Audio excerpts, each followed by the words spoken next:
Now, how a man who is running for the highest office in the land, who has to swear that he's going to preserve and defend the Constitution, can question the Constitution at its core is beyond me, but that's what happens as a result of postmodernism. So he has already made statements, along with numerous other liberals who are discrediting the Constitution.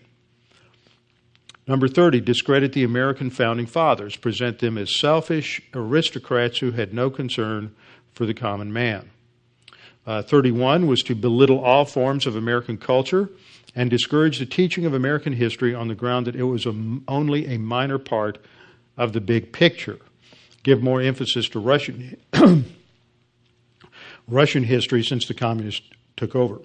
And 32, support any socialist movement to give centralized control over any part of the culture, education, social agencies, welfare programs, mental health clinics, etc. This is all part of the plan. Now, I have something up here that relates to this that was handed to me on Sunday. This is from the Wall Street Journal on Friday, October 24, 2008, and is on their editorial page. This was in section A18 on their opinion page, and the headline, it's down towards the bottom, the headline reads, Big Labor Does Gay Marriage. Here's a pop quiz. Who's donated the most money who's donated the most money toward an effort in California to defeat Proposition 8? If you pass Proposition 8, then you're supporting traditional marriage. If you defeat Proposition 8, then they've got the wording backwards, so it's confusing. But if you defeat the proposition, then you are in favor of homosexual marriage. So to defeat Proposition 8, initiative on the November 4th ballot that would define marriage as between a man and a woman in the state. Is it A, gay advocacy organizations, B, civil rights groups, or C, the California Teachers Association? Which group has given the most money? C, the California Teachers Association. So back to this point 32, support any socialist movement. Remember, that goes back to a couple of points back to about point 26 on promoting the homosexual agenda.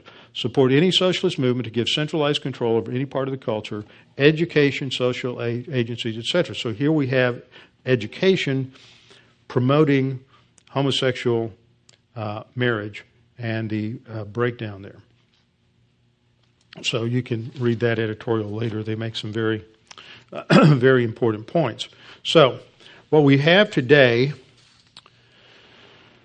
in the modern equivalents to what the ancient world had under certain kinds of monarchy and totalitarian governments in the ancient world is our modern form of socialism and Marxism. And at its core, all these systems of government, socialism and Marxism, have this idea that there is a ruling elite that has the wisdom to determine how much money, affluence, or success a person ought to have. How much is too much?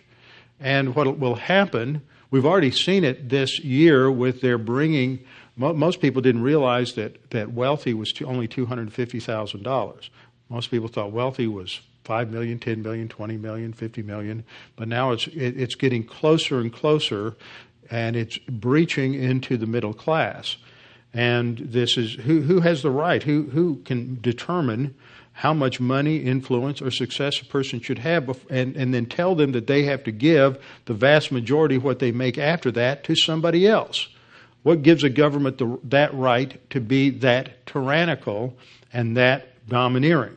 Well, that's what's at the essence of socialism and Marxism, to take freedom away.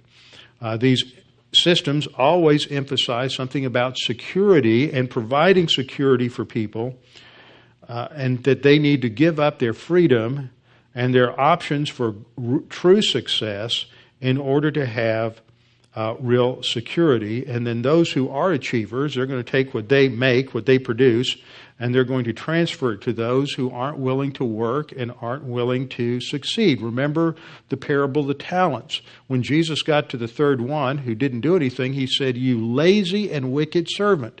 But in socialism, that's not politically correct, so Jesus is just a bad, evil capitalist. So what happens is the wealthy become demonized and class warfare is encouraged.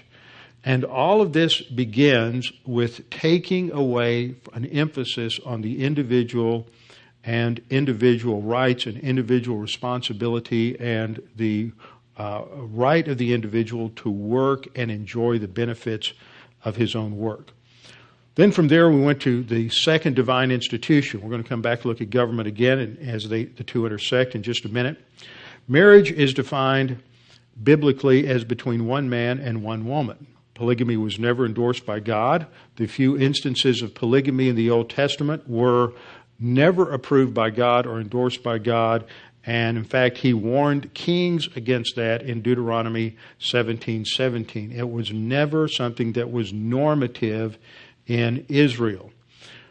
Both Old and New Testaments condemn homosexuality along with numerous other sins: adultery and false witness, arrogance, pride, gossip, slander. All of these are prohibited because they are destructive. First of all, because they violate God's character, and secondly, because they are destructive to social relations. But they also bring about a tremendous economic price when they are allowed to run rampant, and I will look at that, some figures on that in just a minute.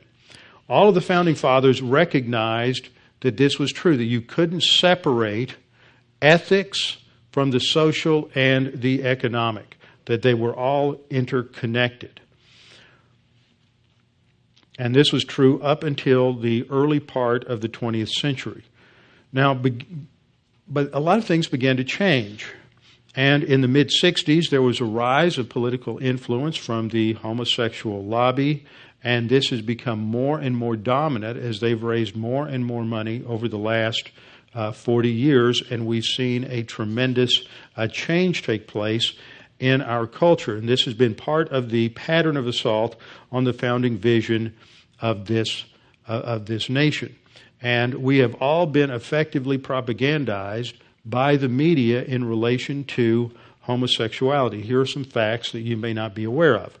In a 1998 poll by Hunter College in New York, only 3% of the population, my notes are wrong, that was a 2008 poll, that was earlier this year. A 2008 poll by Hunter College in New York, only 3% of the population is homosexual. Didn't know that, did you? You thought it was much greater than that. Second, traditional marriages last for 20 years or longer. The average sodomite relationship is a year and a half. There's no stability there. Most married couples are faithful to one another, but a study in Holland among homosexual marriages there found that committed homosexual couples had an average of 8 sexual partners per year. That's among the committed couples. Also, homosexual and lesbian couples have the highest level of partner violence. Lesbians are 4 times more likely to be the victims of violence in a domestic relationship than married women in a traditional marriage.